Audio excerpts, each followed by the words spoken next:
টানা বৃষ্টিতে হুড়মুড়িয়ে ভেঙে পড়ল মাটির বাড়ি, দেওয়াল চাপা পড়ে মৃত্যু হলো মা ও দুই মেয়ের। ঘটনাকে কেন্দ্র করে প্রবল শোরগোল দক্ষিণ চব্বিশ পরগনার মন্দির বাজারে। ইতিমধ্যেই দেহ উদ্ধার করে ময়না তদন্তে পাঠিয়েছে পুলিশ। ঘটনাস্থলে গিয়ে পরিবারের পাশে থাকার আশ্বাস দিয়েছেন বিধায়ক জয়দেব হালদার।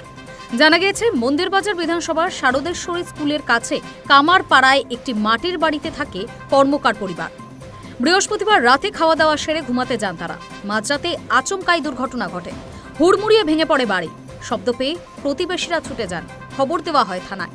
পুলিশ ও স্থানীয়দের তৎপরতায় ধ্বংসস্তূপ সরিয়ে উদ্ধার করা হয় 3 জনকে। সঙ্গে সঙ্গে নিয়ে যাওয়া হয় হাসপাতালে। সেখানে চিকিৎসকেরা মা ও দুই মেয়েকে মৃত বলে ঘোষণা করেন। জানা যাচ্ছে, বাড়ির জন্য সরকারি প্রকল্পের প্রথম কিস্তির টাকা পেয়েছিলেন কর্মকাররা। তবে বৃষ্টির জন্য ঘরের কাজে একটু দেরি হচ্ছিল। ঝুঁকি নিয়েও দুর্বল বাড়িতেই থাকছিলেন তারা।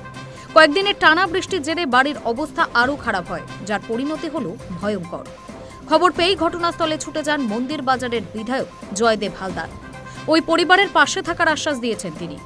এই প্রথম নয়, চলতি বছরে বৃষ্টিতে বাড়ি ভেঙে একাধিক প্রাণহানির ঘটনা ঘটেছে। Hi News network.